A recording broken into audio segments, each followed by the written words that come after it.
ساجدہ نے اپنی غریب بہو نادیہ کو طلاق دلوا کر اپنے بیٹے حمید کی شادی اپنی امیر بھتیجی ہانیہ سے کر دی۔ ہانیہ حمید کے ہوتے ہوئے تو اچھی تھی، لیکن جب حمید دبئی چلا گیا تو ہانیہ نے ساجدہ کو اپنے پالتو کتے کے ساتھ کمرے میں بند کر دیا۔ ہانیہ کھڑکی سے ایک روٹی ساجدہ کی طرف پھینک دیتی اور کہتی کہ پھپھو تم اور کتا آدھا آدھا کر لو روٹی کو۔ ساجدہ رونے لگ جاتی۔ اسے اپنی غریب بہو نادیہ یاد آتی جو عزت سے اسے کھانا دیتی تھی۔ ایک دن اچانک ساجدہ کو اپنے بیٹے حمید کی آواز سنائی دی تو وہ خوش ہو گئی کہ اب بیٹا اسے یہاں سے آزاد کرے گا، لیکن جب کمرے کا دروازہ کھلا تو ساجدہ سامنے اپنے بیٹے کا حال دیکھ کر بے ہوش ہو گئی، کیونکہ اس کا بیٹا تو۔ رات بہت گہری ہو گئی تھی، مگر ساجدہ بیگم کے تن بدن میں ایک اندیکھی آگ جل رہی تھی جو ان کو بھسم کیے جا رہی تھی۔ وہ اپنے کمرے میں جلے پیر کی بلی کی طرح یہاں سے وہاں پھر رہی تھیں، مگر چین کسی پل نہیں آ رہا تھا۔ آج ہی ان کا بیٹا اپنی من پسند دلہن بیاہ کر لایا تھا۔ ان کی سخت مخالفت کے باوجود اس پر اثر نہ ہوا تھا۔ نادیہ ان کی نند کی بیٹی تھی جو انتہائی غریب تھی۔ اس کے والد کا انتقال ہو چکا تھا۔ وہ ماں بیٹی کافی مشکل سے گزارا کرتے تھے، اور جب ان کے حالات بالکل برے ہو گئے، گھر کا کرایہ بھی نہ دے پا رہے تھے، تب ساجدہ بیگم کا اکلوتا بیٹا حمید ان دونوں کو اپنے گھر لے آیا تھا۔ ساجدہ تب سے ان دونوں کو پسند نہیں کرتی تھی، مگر اب تو حد ہی ہو گئی تھی۔ 2 ماہ پہلے نادیہ کی ماں بھی چل بسی تھی اور حمید نے کہہ دیا تھا کہ وہ شادی کرے گا تو نادیہ سے ہی کرے گا۔ جوان بیٹے کے آگے ان کی کچھ نہ چلی تھی اور مجبوراً انہیں ہاں کہنا پڑی، مگر یہ بات اب بھی ان کو ہضم نہیں ہو رہی تھی۔ اس وقت وہ کچھ نہیں کر پا رہی تھیں، کیونکہ حمید ان کا اکلوتا وارث تھا اور اس کا کاروبار بہت اچھا چل رہا تھا۔ تبھی راتوں رات ان کے حالات بدل گئے تھے۔ اپنا اچھا مکان تھا اور گھر میں ہر آسائش موجود تھی۔ ساجدہ کا خیال تھا کہ وہ اپنی بھتیجی ہانیہ کو بہو بنائیں گی۔ ہانیہ بہت ہی ماڈرن لڑکی تھی، اس کا رنگ روپ بھی اچھا تھا اور اس نے ڈھیر سارا جہیز بھی لانا تھا، مگر ساجدہ بیگم کے ارمانوں پر پانی پھر گیا۔ جب حمید نے نادیہ سے شادی کی خواہش ظاہر کر دی تھی، لیکن آج وہ انگاروں پر لوٹ رہی تھی اور ان کے دماغ میں ایک عجیب سا خیال آیا تھا۔ پہلے بھی نادیہ ہی گھر کے سارے کام کاج کرتی تھی اور شادی کے بعد تو جیسے وہ مالکن ہی بن گئی تھی۔ سارا دن وہ ساجدہ بیگم کی خدمت کرتی رہتی، مگر ان کا دل اب تک صاف نہ ہو پایا تھا۔ 1 ماہ ہو چکا تھا حمید کی شادی کو اور وہ بہت خوش تھا، لیکن ساجدہ بیگم نے سوچ لیا تھا کہ وہ نادیہ سے جان چھڑا کر ہی رہیں گی، اس سے پہلے کہ ان کی اولاد ہو جائے، اور اب انہوں نے اپنے خیالات کو انجام دینا شروع کر دیا تھا۔ وہ روز قطرہ قطرہ کر کے حمید کا دل خراب کر رہی تھیں۔ ہمیشہ کوئی نہ کوئی بات ایسی کرتی جس سے اس کا دل برا ہونے لگتا۔ جیسے ہی حمید کے گھر آنے کا وقت ہوتا، وہ بہانے سے نادیہ کو کسی کام سے چھت پر بھیج دیتی، اور حمید جب آتے ہی اپنی ماں کو سر باندھے ہوئے پڑا دیکھتا اور بیوی کا پوچھتا تو وہ کہتی کہ بیٹا میں سارا کام خود ہی کرتی ہوں، وہ تو تیرے جانے کے بعد چھت پر چلی جاتی ہے، اپنا موبائل لے کر جانے کس سے سارا دن باتیں کرتی رہتی ہے۔ یہ سن کر حمید کو سخت حیرت ہونے لگی تھی کہ آخر یہ کیا بات تھی، اس کی ماں ایسا کیوں کہہ رہی تھی، جبکہ نادیہ تو بہت اچھی اور کمگو لڑکی تھی۔ کئی دن سے حمید اسی پریشانی میں تھا کہ آخر وہ نادیہ سے کیسے پوچھے، جبکہ وہ جب بھی گھر آتا نادیہ چھت سے اترتی دکھائی دیتی تھی۔ اب اس کا دل کافی برا ہو چکا تھا، بس بات زبان تک نہ لا پا رہا تھا، لیکن آخر ایسا کب تک چلتا۔ ایک رات ساجدہ بیگم نے نادیہ کو آدھی رات کے وقت نیند سے جگایا اور ہلکی آواز میں کہا کہ بیٹا میرا شوگر لو ہو رہا ہے، کچھ کھانے کو دے دو۔ نادیہ ایک جھٹکے سے اٹھی اور ان کو سہارا دے کر ان کے کمرے تک لے آئی۔ تبھی ساجدہ نے کہا کہ بیٹا میں نے صبح اپنا شوگر چیک کیا تھا، چھت پر ہی وہاں پر گلوکومیٹر بھول آئی ہوں، وہ تو لا کر دے دو۔ نادیہ یہ سن کر کچھ گھبرائی، اسے اس وقت چھت پر جاتے ہوئے خوف بھی آ رہا تھا، مگر نہ چاہتے ہوئے بھی وہ چلی گئی۔ اس کے جاتے ہی ساجدہ بھاگتی ہوئی حمید کے کمرے میں گئی اور شور مچانے لگی، حمید تیری بیوی نے ہمارا منہ کالا کر دیا، وہ اس وقت گھر پر نہیں ہے۔ یہ سننا تھا کہ حمید نے ہر جگہ نادیہ کو دیکھ لیا، مگر کچھ دیر بعد چھت سے اترتی ہوئی دکھائی دی تو حمید کا خون کھول اٹھا۔ کہاں گئی تھی اس وقت؟ حمید نے گرج کر پوچھا تو وہ ساجدہ بیگم کی جانب دیکھ کر بولی، وہ میں مومانی کا گلوکومیٹر لینے گئی تھی۔ کیوں جھوٹ بول رہی ہو؟ یہ میرا گلوکومیٹر تو میرے کمرے میں پڑا ہے، ساجدہ بیگم نے چلا کر کہا، اور پھر بہت برے الزامات لگانے شروع کیے، جبکہ نادیہ ششتر سے ان کو دیکھے جا رہی تھی۔ ممانی آپ نے تو مجھے بھیجا تھا چھت پر، وہ سخت حیرت سے بولنے لگی۔ تبھی حمید چلایا، بکواس بند کرو، نکل جاؤ میرے گھر سے، میں نے تمہیں کیا سمجھا اور تم کیا نکلی؟ حمید اپنے ہوش کھو بیٹھا تھا اور تبھی ساجدہ بیگم نے لوہا گرم دیکھ کر چوٹ لگائی۔ اسے ابھی کی ابھی طلاق دو حمید، ورنہ میں اس گھر میں نہیں رہوں گی۔ اور حمید نے بنا سوچے سمجھے اسے 3 بول بول دیے۔ نادیہ کو چکر آنے لگے تھے، لیکن ساجدہ نے اسے کھینچ کر گھر سے باہر نکال دیا اور دروازہ بند کر دیا۔ اب وہ حمید کو گلے لگا کر چپ کروا رہی تھیں، جو شدت سے روئے جا رہا تھا۔ بڑی مشکل سے وہ اسے خاموش کروانے میں کامیاب ہو سکی تھیں۔ دوسری صبح حمید کو احساس ہوا کہ اس سے بہت بڑی غلطی ہو گئی تھی۔ بنا کچھ سوچے سمجھے اتنا بڑا فیصلہ لے لیا تھا۔ تبھی وہ ہر جگہ نادیہ کو ڈھونڈنے لگا، مگر 1 ہفتے کی خواری کے بعد بھی وہ اسے کہیں نظر نہیں آئی۔ حمید تھک گیا تھا، مگر نادیہ کا کوئی اتا پتہ نہ چل سکا۔ وہ ہر وقت خود کو کوستا رہتا کہ کیوں اس نے نادیہ کو گھر سے نکالا، جو اسے دل و جان سے محبوب تھی۔ کاش وہ اس کی بات تو سن لیتا، مگر اب پچھتانے سے کچھ حاصل نہیں ہونے والا تھا۔ جبکہ ساجدہ بیگم اپنی چال میں کامیاب ہونے پر بہت خوش تھیں، اور اس نے تو بات بھی طے کر لی تھی، ہانیہ کے والدین کو راضی کر لیا تھا۔ ہانیہ کیونکہ ناز و نم میں پلی بڑی تھی، اس لیے اس کے نخرے بہت تھے۔ اس کے والدین چاہتے تھے کہ وہ حمید کے ساتھ شادی کر لے، کیونکہ ساجدہ اور حمید ہی اس کو برداشت کر سکتے تھے۔ ہانیہ کی 2 بار منگنی ٹوٹ چکی تھی اس کی حرکات کی وجہ سے۔ تبھی ساجدہ نے ایک دن حمید کے سامنے رونا دھونا شروع کر دیا کہ اب وہ بالکل اکیلی ہو گئی ہیں اور وہ چاہتی ہیں کہ ہانیہ کو اپنی بہو بنا کر لائیں۔ یہ سنتے ہی حمید چلا اٹھا تھا، امی آپ کیا کہہ رہی ہیں؟ میں شادی نہیں کروں گا۔ لیکن بیٹا ایسی زندگی تھوڑی گزرے گی، پہلے تم نے اپنی منمانی کی، اب میری بات مان لو، مجھے رسوا نہ کرو، میں نے بھائی جان سے وعدہ کر لیا ہے۔ وہ ہاتھ جوڑ کر رونے لگیں تو حمید انہیں چپ کروانے لگا، اور یوں ساجدہ بیگم دھوم دھام سے ہانیہ کو بیاہ کر لانے میں کامیاب ہو گئی تھیں۔ ہانیہ کے والد نے ایک عالیشان بنگلہ اپنی بیٹی کو جہیز میں دیا تھا، جہاں ہر سہولت موجود تھی۔ ساجدہ بیگم خوشی سے پھولے نہیں سما رہی تھیں۔ ان کی دلی خواہش پوری جو ہو گئی تھی، اب وہ ایک ایک رشتہ داروں کو کال کر کے فخر سے بتاتی کہ میں فلاں علاقے میں رہتی ہوں اور بہو جہیز میں بنگلہ کار سب لائی ہے۔ ان کا بس نہیں چل رہا تھا کہ شہر میں اعلان کرواتی۔ ولیمے کے بعد حمید اور ہانیہ 2 ماہ کے لیے باہر ممالک میں ہنی مون منانے کے لیے نکل گئے تھے۔ وہ بھی ہانیہ کے والد نے سارا خرچہ اٹھایا تھا۔ 2 ماہ تک ساجدہ بیگم بہت خوش رہیں، لیکن ان کی خوشی مختصر تھی۔ جیسے ہی ان کا بیٹا اور بہو واپس گھر آئے تو حمید کو اس کے سسر نے دبئی بھجوا دیا کہ وہاں پر بہت اچھی جاب ہے، وہاں کام کرو، پھر اپنی بیوی کو بھی وہاں لے جانا۔ یہ سب اتنی جلدی ہوا کہ حمید اور ساجدہ کچھ بول ہی نہ سکے۔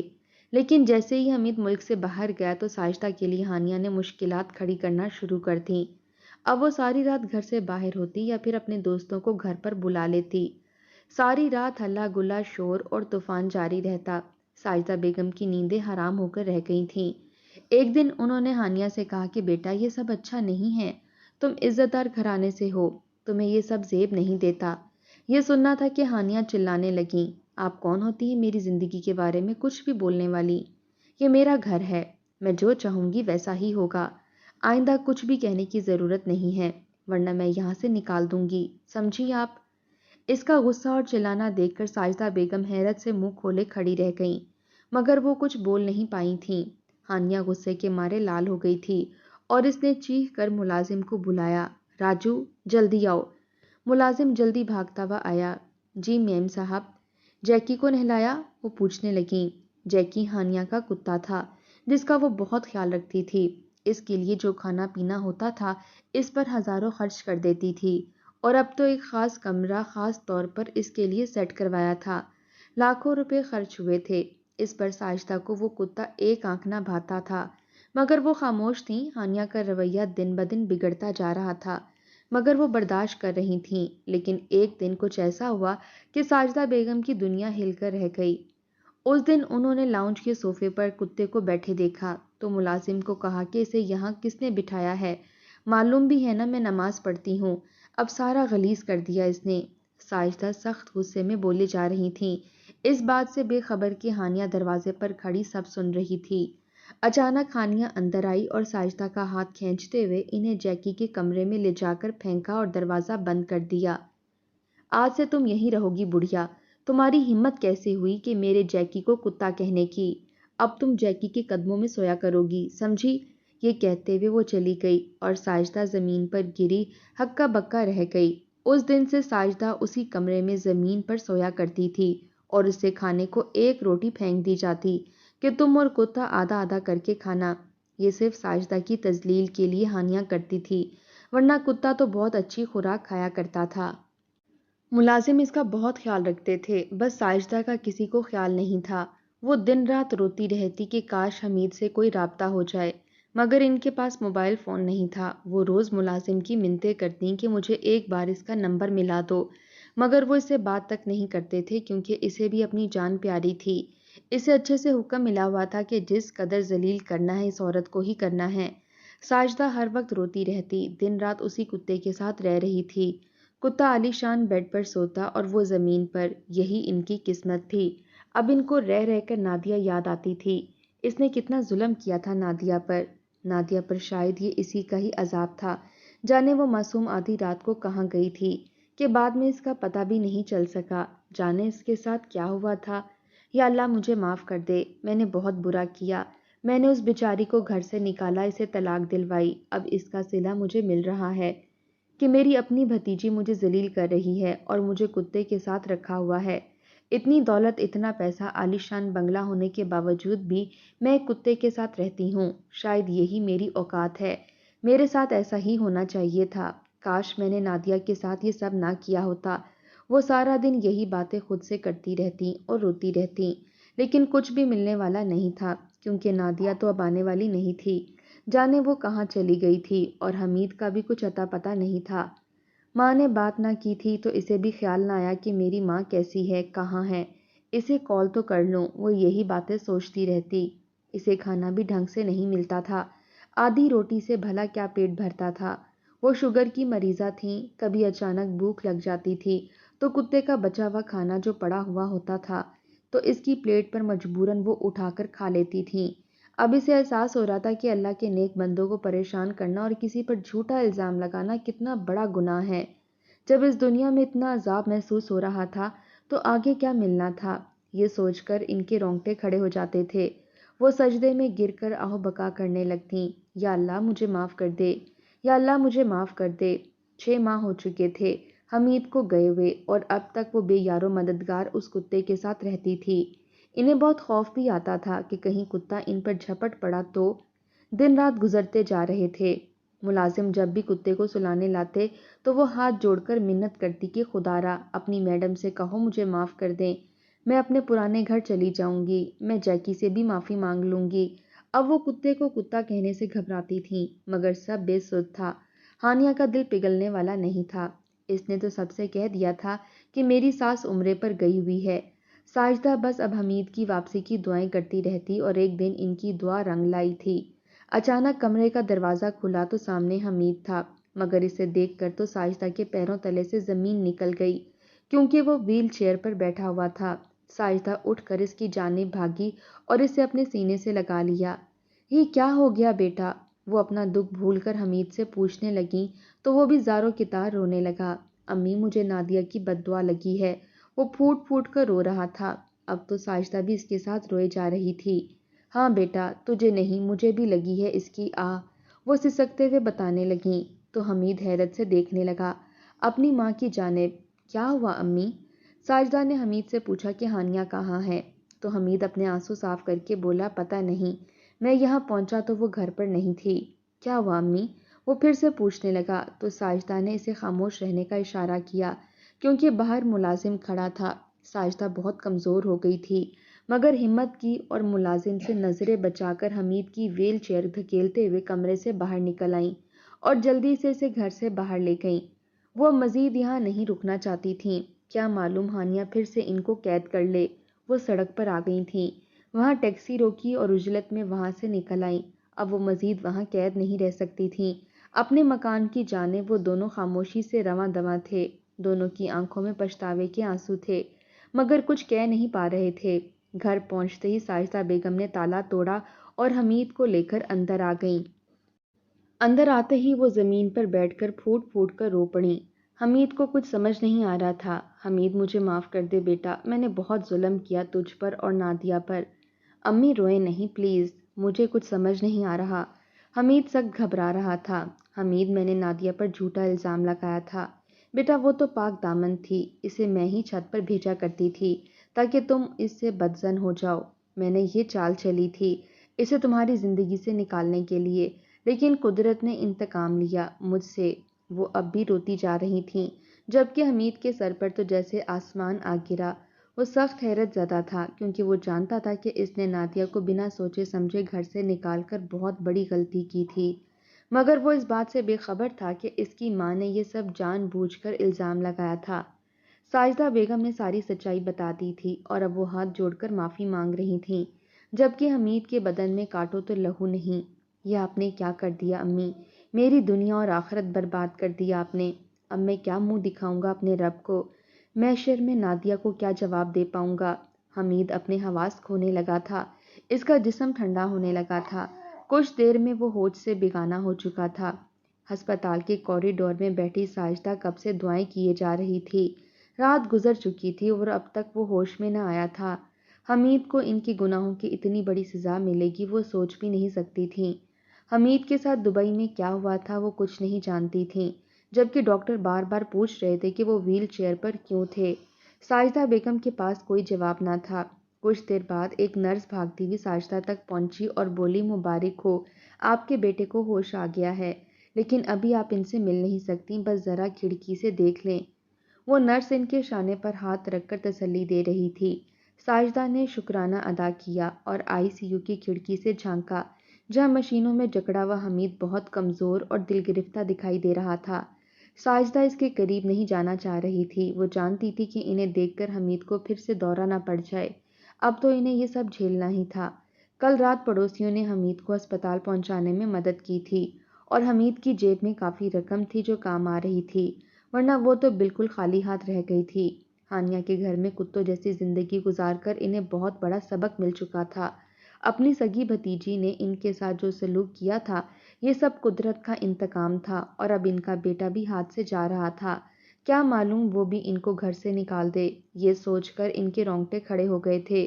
درد، تکلیف، پچھتاوا، خوف سب مل کر انہیں ادھموا کر رہے تھے، مگر وہ چاہتی تھی کہ ایک بار مرنے سے پہلے نادیہ سے مل لیں، اس سے معافی مانگ لیں تاکہ سکون سے مر سکیں۔ یہ خیال انہیں کچھ حوصلہ دے رہا تھا۔ 2 دن بعد ڈاکٹر نے کہا کہ اب ہم حمید کو روم میں شفٹ کر رہے ہیں، اب وہ خطرے سے باہر ہیں، ورنہ ان کا نروس بریک ڈاؤن ہوا تھا جو کہ بہت خطرناک تھا۔ ساجدہ بڑی ہمت کر کے حمید کے سامنے آئی تھی۔ ان کو دیکھ کر حمید نے منہ موڑ لیا تھا، جبکہ ساجدہ خاموشی سے وہاں بیٹھ گئیں۔ کافی دیر بعد حمید نے پکارا، امی۔ جی بیٹا۔ وہ اٹھ کھڑی ہوئیں۔ کیا چاہیے؟ امی پلیز مجھے بتا دیں کہ نادیہ کہاں ہے، میں ایک بار اسے ملنا چاہتا ہوں۔ وہ پھر سے سسکنے لگا۔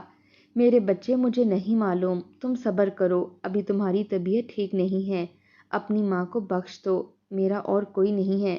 حمید بولتا جا رہا تھا، امی مجھے ماموں نے دبئی دھوکے سے بھیجا تھا، میرے سامان میں ایک بیگ تھا جو پیسوں سے بھرا ہوا تھا، دبئی ایئرپورٹ پر منی لانڈرنگ کیس میں مجھے گرفتار کر لیا گیا تھا، کئی ماہ تک میں وہاں قید رہا، مجھے بہت مارتے تھے وہ لوگ، اور ہر رات مجھے خواب میں نادیہ نظر آتی تھی جو عجیب نظروں سے مجھے دیکھ کر پوچھتی تھی کہ حمید بے گناہ کو سزا نہیں ملنی چاہیے، اور تب مجھے رہ رہ کر خیال آتا کہ نادیہ بے قصور تھی، تبھی مجھے اس کی سزا مل رہی ہے، اور پھر ایک دن مجھے چھوڑ دیا گیا۔ اس حال میں جب میرے پیروں میں جان نہیں رہی تھی، میں جیسے تیسے کر کے پاکستان پہنچا تو معلوم ہوا کہ ماموں کہیں اور شفٹ ہو گئے تھے۔ جب گھر پہنچا تو آپ کو اس حالت میں دیکھ کر سمجھ نہیں آیا کہ اپنا دکھ سناؤں یا آپ کا سنوں۔ وہ سوالیہ نظروں سے دیکھنے لگا تو ساجدہ نے ہانیہ کی ساری سچائی بتا دی۔ وہ کہنے لگی کہ یہ سب میرے کیے کی سزا تھی بیٹا، لالچ اور حسد میں تمہارا گھر برباد کیا تو اب جا کر ہوش آیا کہ اس فانی دنیا کے لیے میں نے اپنی آخرت تباہ کر لی ہے۔ وہ دونوں خاموش ہو چکے تھے۔ وقت گزرتا گیا۔ حمید نے ہانیہ کو طلاق بھجوا دی تھی، اپنے گھر میں چپ چاپ بیٹھا رہتا۔ وہ تو شکر اس نے اپنا کاروبار بند نہیں کیا تھا، ورنہ وہ اس وقت سڑک پر ہوتا۔